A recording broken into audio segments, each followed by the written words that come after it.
नमस्कार, मैं हूं आपके साथ अंकिता पाल। बुलेटिन की शुरुआत करते हैं। प्रदेश में दंगों प्रदर्शन के दौरान सरकारी और निजी संपत्तियों को नुकसान पहुंचाने वालों पर कार्रवाई के लिए उत्तराखंड लोक और निजी संपत्ति क्षति वसूली विधेयक 2024 को राजभवन की मंजूरी मिल गई है। अब उत्तराखंड में भी यूपी और हरियाणा की तरह ही सार्वजनिक और निजी संपत्तियों को नुकसान पहुंचाने वाले उपद्रवियों से हुए नुकसान की भरपाई की जाएगी। इस विधेयक पर अब राजनीति होनी भी शुरू हो गई है। एक तरफ सीएम पुष्कर सिंह धामी सहित बीजेपी नेताओं ने इस विधेयक को जो है वो राज्य के लिए जरूरी बताया, तो वहीं कांग्रेस नेताओं ने कहा कि ये कानून किसी एक विशेष समुदाय को डराने के लिए बनाया गया कानून है।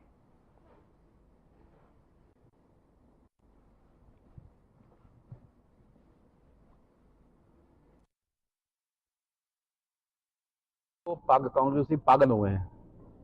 देखिए, कांग्रेस को सत्ता में रहने की आदत थी और आज पिछले 10 साल से वो सत्ता से बाहर हैं। आप आम जनमानस से अगर बात कीजिए, देश का पैसा है, जनता का पैसा है, उसकी बचत होगी, समय की बचत होगी, देश का विकास होगा। तो मैं अपने कांग्रेसियों से कहना चाहूंगा, आप वो सुबुद्धि दे, नहीं तो यहाँ की जनता ने जो आपका हाल किया उससे बुरा हाल आपका होने वाला है। उत्तराखंड राज्य बहुत ही हमारा एक मेल मिलाप से रहने वाला, प्रेम भाव से रहने वाला राज्य है। यहाँ पर दंगा है, उपद्रव है, आगजनी है, तोड़फोड़ है, इनका कोई स्थान नहीं है। कुछ एक समय पर पहले के समय में हुआ है कि कहीं पर लोगों ने इस प्रकार का प्रयास किया है, राज्य का जो माहौल है वो खराब करने का प्रयास किया है। इसलिए भविष्य में इस प्रकार की घटनाएं होना तो बहुत दूर की बात, कोई सोचे भी ना है। इसलिए दंगा रोधी कानून एक विधेयक के रूप में उसको मान्यता मिल गई है। राज्यपाल महोदय ने भी कल अपनी स्वीकृति उसमें प्रदान कर दी है और इसके लागू होने के बाद अब कभी भी कोई भी दंगा करेगा, तोड़फोड़ करेगा, आगजनी करेगा, सरकारी संपत्ति, निजी संपत्ति का नुकसान करेगा, तो उसके दंगे से होने वाले नुकसान की एक एक पाई की भरपाई उसी दंगा करने वाले से वसूल की जाएगी। और मैं समझता हूँ ये राज्य के लिए, हमारे लिए जरूरी था और इसके बाद इस प्रकार की घटनाएं पूरी तरह से समाप्त हो जाएंगी, बंद हो जाएंगी। अगर हल्द्वानी के दंगे की बात करें तो सरकार ने कराया और उसके अलावा मुझे लगता नहीं कि उत्तराखंड में कहीं दंगा हुआ है। अगर दंगा हुआ है तो उसमें भी कहीं कहीं भारतीय जनता पार्टी के पदाधिकारियों की संलिप्तता आपको साफ साफ दिखाई देगी, चाहे वो रुद्रपुर का दंगा था। तो सरकार ने आंदोलनकारियों को उनकी आवाज को दबाने के लिए पहले यहाँ से धरना स्थल हटाकर काला पानी बना दिया। देहरादून जो है परेड ग्राउंड से हटाकर उसे काला पानी बना दिया ताकि कोई भी आवाज उठाए तो सरकार के कानून तक न पहुंचे और उसको प्रेस मीडिया वहां तक न पहुंच पाए। फिर जो है सरकार दंगाइयों के नाम पे जो आंदोलनकारी हैं, चाहे वो भू कानून वाले हों, चाहे जो है मूल निवास वाले हमारे साथी हों, चाहे हमारे बेरोजगार संगठन के लोग हों, चाहे कांग्रेस पार्टी के लोग हों, चाहे महिला कांग्रेस के लोग हों, चाहे अन्य सामाजिक संगठन हो, जो आज सरकार से त्रस्त होकर सड़कों पर उतर रहे हैं और अब सरकार के खिलाफ आवाज बुलंद कर रहे हैं, उन सबकी आवाज दबाने के लिए सब किया गया। भाजपा को आज 7.5 साल हुए, पहले भी उत्तराखंड में भाजपा रही, उत्तर प्रदेश में रही, क्या आज तक जो अन्यायी हैं, जो गलत काम करते हैं, क्या उनके लिए कानून नहीं था? आप कानून का पालन नहीं करते, क्यों? खोखली बातें क्यों? मुझे आप बता दो, संविधान में, न्याय व्यवस्था में हर चीज के लिए कानून, अगर कानून की तर्ज पर अगर आप सही पालन करेंगे तो जो अन्याय कर रहा है उसको दंड मिलेगा, जो सही है उसको सही। ये सिर्फ एक नारा है इनका, सिर्फ ये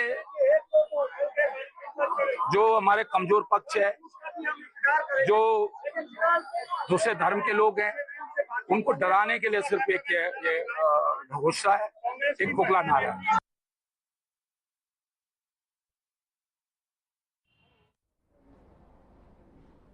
निकाय चुनाव से पहले हरिद्वार की शिवालिक नगर पालिका में बीजेपी की गुटबाजी निकलकर सामने आई है। बीजेपी नेत्री किरण सिंह द्वारा आयोजित सम्मान कार्यक्रम में भारी भीड़ तो जुट गई, लेकिन मुख्यमंत्री के न आने से चर्चाओं का बाजार और ज्यादा गर्म जरूर हो गया है। किरण सिंह ने खुद आरोप लगाया कि बीजेपी के कुछ स्थानीय नेता उनके कार्यक्रम को सफल होने नहीं देना चाहते हैं, इसलिए मुख्यमंत्री को गलत रिपोर्ट देकर कार्यक्रम में आने से रोका गया है, लेकिन उनकी मेहनत सफल हुई है। हजारों की भीड़ ने उनके कार्यक्रम को सफल बना दिया है। किरण सिंह ने यह भी कहा कि भले ही मुख्यमंत्री, स्थानीय बीजेपी विधायक और बीजेपी संगठन से पदाधिकारी कार्यक्रम में न आए हों, लेकिन फिर भी सभी का आभार व्यक्त करती है।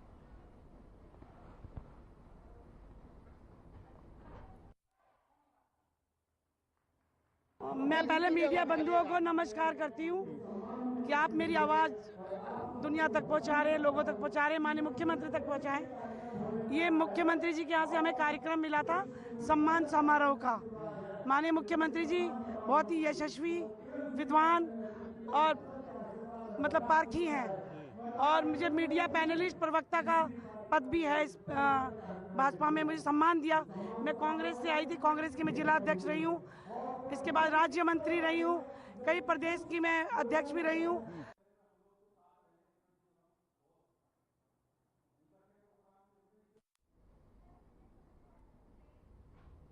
जिलाधिकारी सविन बंसल ने जिलाधिकारी आवास से पहाड़ी पैडलर्स के साइकिल दल को हरी झंडी दिखाकर रवाना किया है। ये दल पहाड़ी पैडलर्स के युवा संगठन के द्वारा देहरादून के सीमावर्ती क्षेत्रों में उपेक्षित जल स्रोतों का सर्वेक्षण और चिन्हीकरण कर अपनी रिपोर्ट जिला प्रशासन को प्रस्तुत करेगा। जिलाधिकारी सविन बंसल ने भी देहरादून में पहाड़ी पैडलर्स के युवा संगठन के द्वारा देहरादून के समीपवर्ती क्षेत्रों में ऐसे जल स्रोतों को जो सूख चुके हैं या सूखने की कगार पर हैं का सर्वेक्षण और चिन्हीकरण करेंगे।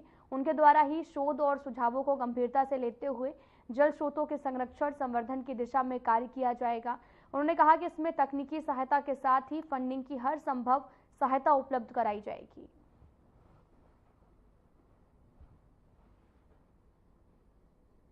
हमारे जितने पब्लिक स्पिरिटेड इंडिविजुअल्स हैं और एनजीओज हैं, ऑर्गेनाइजेशंस हैं, तो हमने एक इनिशिएटिव शुरू किया है कि इन सबको एडमिनिस्ट्रेशन के साथ जोड़ा जाए।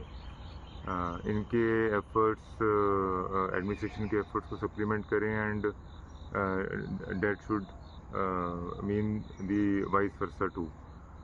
सो हमारे बहुत सारे ऐसे फील्ड्स हैं जहाँ पे administration alone, government efforts alone cannot bring about a perceptible difference. खबर डोईवाला से है, जहां पर स्वच्छता पखवाड़े के अंतर्गत नगर पालिका द्वारा लगातार कार्यक्रम किए जा रहे हैं। इसमें तमाम स्कूल कॉलेज के साथ अन्य विभागों का भरपूर सहयोग नगर पालिका को मिल रहा है। नगर पालिका द्वारा आम जनमानस को स्वभाव स्वच्छता, संस्कार स्वच्छता थीम पर जागरूक करते हुए सभी से अपील भी की जा रही है कि कूड़े को नगर पालिका के वाहनों में ही रहने दें और साथ ही सिंगल यूज प्लास्टिक का प्रयोग न करें। अपने शहर और क्षेत्र को साफ, स्वच्छ और सुंदर बनाने के लिए नगर पालिका का सहयोग करें। डोईवाला नगर पालिका के सफाई निरीक्षक सचिन रावत ने बताया कि जहां एक ओर स्कूली छात्र छात्राओं, शिक्षकगणों, तमाम विभाग के कर्मचारियों के साथ महिला स्वयं सहायता समूह को स्वच्छता ही सेवा कार्यक्रम से जोड़ा जा रहा, तो वहीं डोईवाला नगर पालिका द्वारा भविष्य में कंपोस्टिंग द्वारा किचन और गार्डन के गीले कचरे से घर में ही कंपोस्टिंग खाद बनाने के लिए कई परिवारों को ये ट्रेनिंग दी जा रही है।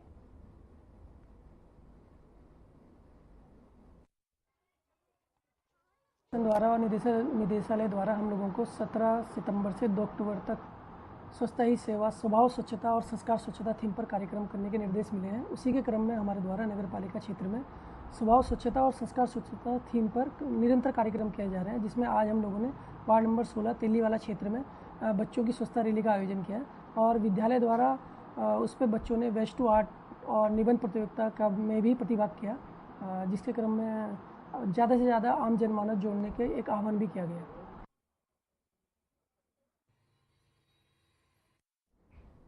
कर्णप्रयाग ग्वालदम हाईवे पर कुलसारी के समीप मलतूरा में एक स्कूटी अनियंत्रित होकर दुर्घटनाग्रस्त हो गई। घटना में स्कूटी सवार गंभीर रूप से घायल हो गया। स्कूटी सवार को गंभीर चोटें आई हैं। सड़क पर आने जाने वाले लोगों ने निजी वाहन से घायलों को अस्पताल पहुंचाया। पुलिस को घटना की सूचना दी गई। प्राथमिक स्वास्थ्य केंद्र के डॉक्टर आदित्य और फार्मासिस्ट प्रकाश राज ने बताया कि स्कूटी वाहन चालक को प्राथमिक उपचार करने के बाद हायर सेंटर रेफर किया गया है।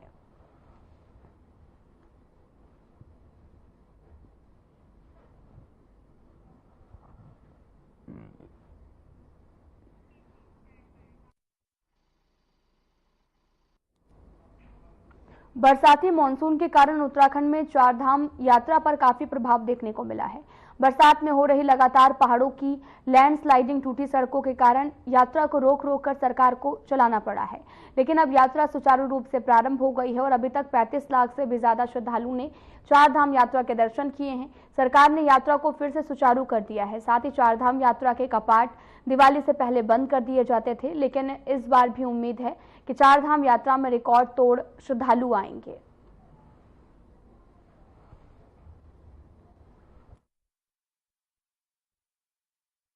देखिए, आप जानते हैं कि अभी विगत दिनों में मानसून का असर काफ़ी प्रभावी रहा, उसके कारण यात्रा बाधित भी हुई और सड़क मार्ग भी कई स्थानों पर बाधित हो रहे थे। केदारनाथ का जो पैदल मार्ग था वो भी क्षतिग्रस्त हो चुका था, लेकिन प्रदेश सरकार के स्तर से जिस प्रकार से राहत और बचाव के कार्य किए गए, पुनर्स्थापना के जो कार्य किए गए, उनके कारण से मार्ग जो बाधित हो रहे हैं उनको तत्काल खोल दिया जा रहा है और यात्रियों की, श्रद्धालुओं की संख्या जो बरसात के मौसम में वैसे भी घट जाती है, काफ़ी कमी आ जाती है, लेकिन जैसे ही अब मानसून का असर थोड़ा कम होता जा रहा है तो उस हिसाब से श्रद्धालुओं की संख्या, तीर्थयात्रियों की संख्या।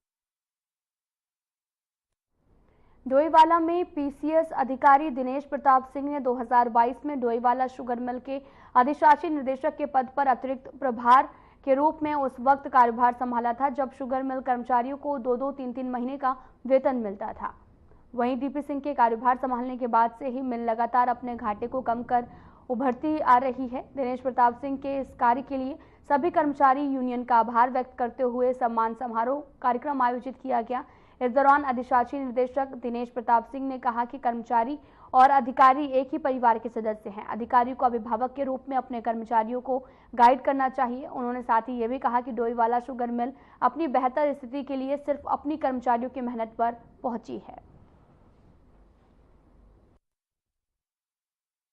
आपका सम्मान ये 10 साल पुराना पैसा, हमारा जो एरिया था 2014 और 15 से लेके जब से हमारा वेतन की संगति हुई थी, ये पैसा रुका हुआ था। इस मामले में मैं कमल बहादुर हाई कोर्ट गए, उसमें सारे कर्मचारीगण हमारे, चाहे गोपाल शर्मा चाहे विजय शर्मा, ये सारे लोग हमारे साथ रहे और वहाँ से मुझे आदेश हुए। उस अमल पर सचिव और हमारे ईडी साहब ने टाइम बॉन्ड था उसका कि आपको 2 महीने के अंदर आपको इसका भुगतान देगा। वो टाइम पीरियड पूरा हुआ। ईडी साहब से हमने बात किया, हमने कहा इसमें सभी कर्मचारी हैं, जो आना चाहा, जो थोड़ा बहम में रहा वो नहीं आया। आज जो कर्मचारी यूनियन के द्वारा सम्मान समारोह आयोजित किया गया है, इसको लेके मैं बहुत अभिभूत हूँ। ये समग्र प्रयास है जिसमें हमारे कर्मचारियों का, अधिकारियों का, सभी का हो रहा है सहयोग, जिसकी वजह से हम यहाँ तक पहुँच पाए हैं। और जितना अभी सुधार हुआ है उससे और ज़्यादा सुधार करने की यहाँ पे संभावना है और मैं ऐसा सोचता हूँ कि भविष्य में यहाँ के सारे रिकॉर्ड टूट जाएंगे, चाहे वो रिकवरी से संबंधित हों, चाहे किसी प्रकार की कर्मचारियों की सुविधा से संबंधित। सुप्रीमो अखिलेश यादव की साधु संतों को लेकर की गई टिप्पणी के बाद साधु संतों में आक्रोश है। हरिद्वार के साधु संतों ने कनखल चौक पर अखिलेश यादव का पुतला फूका, उनके बयान पर माफी मांगने की बात कही है। और इतना ही नहीं, साधु संतों ने आरोप लगाया कि अखिलेश यादव अपने पिता मुलायम सिंह यादव के पद चिन्हों पर चलकर सनातन धर्म को टारगेट करने का काम कर रहे हैं। साधु संतों ने चेतावनी देते हुए कहा कि अगर अखिलेश यादव ने अपने बयान पर माफी नहीं मांगी तो उन्हें हरिद्वार में घुसने नहीं दिया जाएगा। साथ ही उनके खिलाफ उग्र आंदोलन भी किया जाएगा।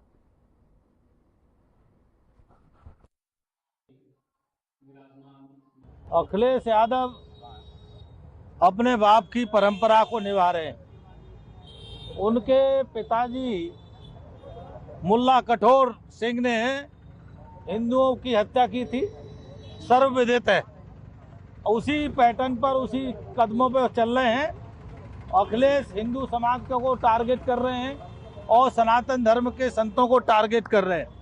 तो मैं अखिलेश यादव को बता देना चाहता हूं कि मुल्ला कठोर सिंह तो झेल ले गए, लेकिन तुम नहीं झेल पाओगे हिंदुओं के शराब को। अगर उन्होंने सार्वजनिक रूप से माफी नहीं मांगी आकर के, और उन्होंने संतों से माफी नहीं मांगी तो उनके पुतले पूरे देश में फूके जाएंगे और हरिद्वार में घुसेंगे तो उनको ऐसा सबक सिखाया जाएगा ताकि वो अपने बच्चों को भी बता दें कि संतों के खिलाफ नहीं बोलना, संतों पर हमला नहीं करना। उन्हें सारे संत समाज से सार्वजनिक रूप से माफी मांगनी चाहिए। टिपापोती कर रहे थे कि मैंने ये टिप्पणी संतों पर नहीं की। अखिलेश यादव ने कहा कि मैं ये टिप्पणी योगी आदित्यनाथ पे की। योगी आदित्यनाथ भी गोरखपुर मठ के महंत हैं और राजनेतावाद में हैं। अगर वो आदित्यनाथ को भी ऐसा कह रहे हैं तो ये संत समाज का अपमान है। ये संत समाज बर्दाश्त नहीं करेगा। सभी संतों के नेतृत्व में सभी अखाड़े आज उनका पुतला दहन कर रहे हैं। ये उनको एक संदेश है, अगर वो नहीं सुधरे, सनातन धर्म पर कुटाराघात करते रहे तो संत समाज एक बहुत बड़ा आंदोलन उनके खिलाफ करेगा। उधम सिंह नगर के जसपुर नगर में खबर सामने आ रही है, जहां पर कलियावाला रोड पर स्थित ब्लॉक कॉलोनी में सोसाइटी के पास महाराजा भारत गैस एजेंसी के अधिकारियों द्वारा पहुंचकर भारत गैस राष्ट्रीय सुरक्षा दिवस मनाते हुए कॉलोनी की समस्त महिलाओं को एलपीजी गैस से सुरक्षा के बारे में जानकारी देकर जागरूक किया गया। वहीं संबंध में गैस एजेंसी के मैनेजर विकास कुमार द्वारा जानकारी देते हुए बताया गया कि भारत गैस राष्ट्रीय सुरक्षा दिवस भारत सरकार द्वारा एक जन जागरूकता अभियान है, जिसमें महिलाओं को एलपीजी घरेलू गैस से सुरक्षा और बचाव की जानकारी देकर महिलाओं के इसके प्रति जागरूक किया जा रहा है। बताया ये भी जा रहा कि ये कार्यक्रम आगे भी जारी रहेगा। ये अभियान पूरे भारत में चलाया जा रहा है।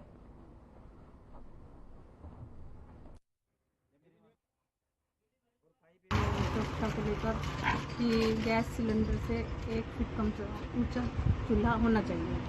अब हम खाना बनाते हैं उसके तुरंत बाद रेगुलेटर बंद कर देना चाहिए। भारत गैस एजेंसी के द्वारा दी गई है जसपुर से। हम जसपुर ब्लॉक में रहते हैं, ब्लॉक रोड गंगूवाला। भारत गैस महाराजा गैस की तरफ से हम लोग आए हैं, वो लोगों को जागरूक कर रहे हैं सुरक्षा जागरूकता सप्ताह के तहत। उनको अवेयर कर रहे हैं कि जिससे वो गैस या ना हो, तो लोगों को जागरूक कर दो, महिलाओं को खास तौर से, कि खाना वही बनाती हैं, तो उनको ये बताया जाता है कि गैस की अगर किसी प्रकार की गंध आए तो वो रेगुलेटर को बंद कर दें और तुरंत सूचना दें एजेंसी वालों को, और या अपने जो डिलीवरी मैन है उसको सूचना दें। खाना बनाते समय जो मतलब उनको सावधानी बरतनी है वो उनको बताया जा रहा है। ये इसी तरह की जानकारी। डेंगू की रोकथाम के लिए नगर निगम लगातार एक्शन मोड में काम कर रहा है ताकि सितंबर के अंत तक डेंगू को शहर में फैलने से रोका जा सके। इस बात को लेकर देहरादून के नगर आयुक्त गौरव कुमार ने भी कहा कि हमारा कंट्रोल रूम लगातार 15 जून से चल रहा। साथ ही उन्होंने ये भी कहा कि हमारी टीमें अलर्ट पर हैं, जहां से जल भराव या फिर डेंगू के लार्वा की शिकायत प्राप्त हो रही, हम वहां पर जा रहे हैं। हमारा कंट्रोल रूम लगातार 15 जून से चल रहा है। यद्यपि बीच में वर्षा की तीव्रता कम हो गई थी, परंतु हमारा कंट्रोल रूम लगातार चलता रहा और अभी भी चल रहा है, और हमारी टीम्स लगातार अलर्ट मोड पर है। अभी भी जहां से शिकायत प्राप्त हो रही है हमारी टीम्स जा रही हैं। डेंगू के लिए हम स्वास्थ्य विभाग के साथ मिलकर लगातार सर्वे कर रहे हैं। जिलाधिकारी महोदय ने भी इसकी समीक्षा की है, उनके भी इसमें कुछ निर्देश प्राप्त हुए हैं, उस पर भी हम लगातार कार्रवाई कर रहे हैं।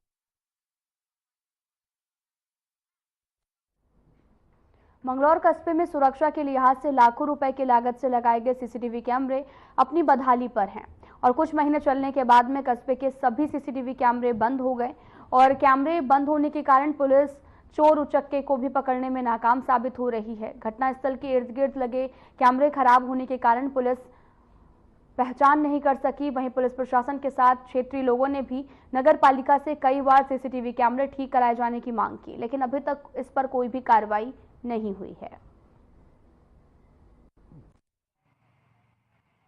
कुछ साल पहले जो पिछला बोर्ड था, नगर पालिका ने उसमें कस्बे में कैमरे लगवाए थे और हमने भी ये सोचा था कि कैमरे लग रहे हैं तो कस्बे में कुछ क्राइम वगैरह पे कंट्रोल होगा, और मैंने प्रशंसा भी की थी तत्कालीन चेयरमैन की कि चेयरमैन साहब ने सराहनीय काम किया है। लेकिन वो मंशा उनकी जल्दी ही सामने आ गई, क्योंकि कैमरों की क्वालिटी बेहद घटिया है। उन्होंने पब्लिक का हित ना देख के, अपना हित देख के कैमरे लगवाए थे, जो कुछ दिन बाद ही खराब हो गए। उनके खराब होने से जहां पब्लिक को कोई सुविधा नहीं मिल पाई, वहीं पुलिस की परेशानी बड़ी हुई है, क्योंकि कई सारे कांड कस्बे में और आसपास हो चुके हैं। अगर कैमरे सही होते तो पुलिस को उन केसों को खोलने में आसानी होती। सीसीटीवी कैमरे लगाए गए थे। मेरा मानना यह है कि पूर्व चेयरमैन ने केवल कमीशन खोरी की व्यवस्था को बरकरार रखने के लिए लगाए थे और उसके अंदर खूब अच्छे से पैसा कमाया गया, खाया गया, और वो बहुत ही घटिया क्वालिटी के सीसीटीवी कैमरा थे। लगने के 2-3 महीने बाद ही एसएसपी महोदय भी यहाँ मंगलौर कोतवाली में आए हुए थे। उस दिन उन्होंने मीटिंग ली और उन्होंने जब उनके सामने भी हमने ये मुद्दा रखा था, खुद चेयरमैन वहाँ मौजूद थे कोतवाली में, तो उस टाइम भी उन्होंने कहा था हम इनको ठीक करा देंगे। अब आपराधिक घटनाएं लगातार बढ़ती जा रही हैं और आपराधिक घटना को खोलने के लिए पुलिस के पास केवल एकमात्र सहारा सीसीटीवी फुटेज का होता है और वही अवेलेबल नहीं है, मौजूद नहीं है, तो आपराधिक घटनाएं खुल भी नहीं रही हैं, अपराधी नहीं पकड़े जा रहे हैं। ये चिंता का विषय है। अब तो प्रशासन के हाथ में है। जब ज्वाइन किया था तो मैंने भी इसका संज्ञान लिया था, मेरे पास शिकायत आई थी, तो क्योंकि बीच में अभी आचार संहिता की वजह से काम नहीं हो पाया था। 2 साल पहले नगर पालिका के द्वारा लगाए गए थे और वर्तमान में जो खराब है उसको ठीक करने की कार्रवाई की जा रही है। राष्ट्रवाद के मुद्दे को लेकर बीजेपी कांग्रेस आमने सामने है। बीजेपी कांग्रेस पर लगातार राष्ट्र विरोधी पार्टी होने की बात भी करती है।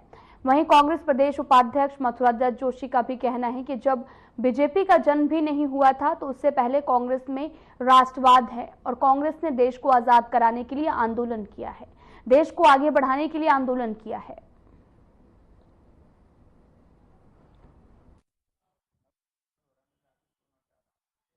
बात सही है, फिर क्या भाजपा से हम राष्ट्रवाद सीखेंगे? जब इनका जन्म नहीं हुआ था, हम तब से इस देश के लिए आंदोलन कर, देश की आजादी का आंदोलन कर रहे हैं, देश के राष्ट्रवाद को बचाने के लिए आंदोलन कर रहे हैं, देश को आगे ले जाने के लिए आंदोलन कर रहे हैं। ये तो जुमा जुमा कल की पार्टी है हमको राष्ट्रवाद बना।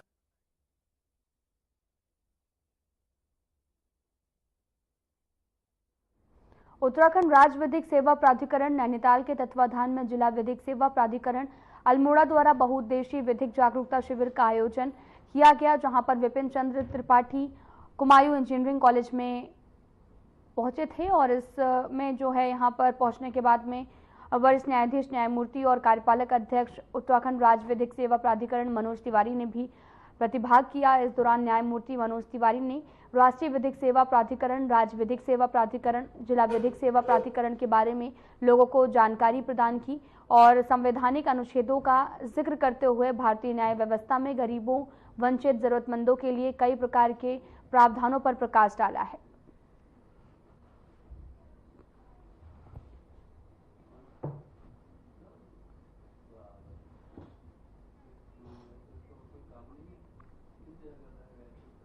उत्तराखंड में अब बिजली मीटर की खामियां तेजी से दूर हो जाएंगी। इसके लिए ऊर्जा निगम ने इसी रोड स्थित मीटर टेस्ट लैब को अपग्रेड कर दिया है। वहीं ऊर्जा निगम के निर्देशक परिचालन MRR ने बताया कि NABL से पहली सर्टिफाइड लैब, इसमें सिंगल फेज मीटर की टेस्टिंग की गई है, जो कि 20 पोजीशन टेस्ट बैच स्थापित की गई है, जबकि 3 फेज मीटर की टेस्टिंग के लिए 10 पोजीशन टेस्ट बैच उपलब्ध है और लैब में भारतीय मानक के अनुरूप सभी प्रकार के इलेक्ट्रिकल टेस्ट किए जाते हैं।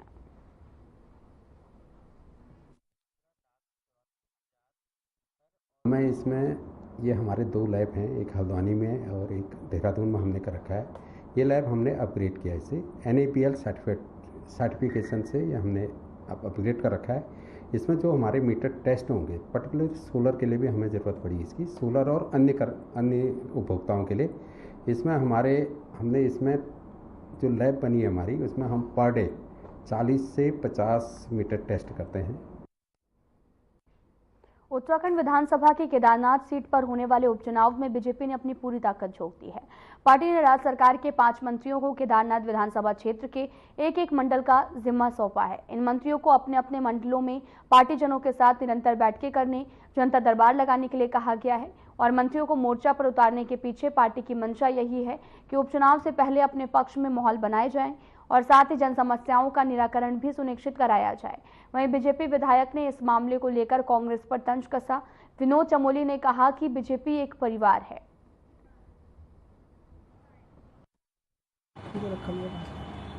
भारतीय जनता पार्टी की कार्य पद्धति है। आज देश में जम्मू कश्मीर में चुनाव चल रहा है, क्या उत्तराखंड से लोग नहीं गए हैं? क्या हरियाणा में चुनाव चल रहा है, क्या उत्तराखंड से लोग नहीं गए? क्या मैं राजस्थान नहीं गया? क्या मैं पंजाब नहीं गया? क्या चुनाव में हम एक परिवार के नाते पूरे देश में जुड़े हुए हैं और हम एक दूसरी जगह जाकर अपने कार्यकर्ताओं को सपोर्ट देते हैं। इसी तरह से हमारा केदारनाथ चुनाव, एक ही चुनाव हमारे सामने इस समय। हमारे पास मंत्री है तो भेजेंगे ना, जिन पर कुछ है ही नहीं वो क्या भेजेगा। हमारे पास बड़ा एक स्ट्रॉन्ग सिस्टम है ना, तो सिस्टम को हम अपने काम में लगाएंगे कि नहीं लगाएंगे? इसके लिए होता है सिस्टम, संगठन किस लिए होता है। फिलहाल इस वीडियो में इतना ही। नमस्कार।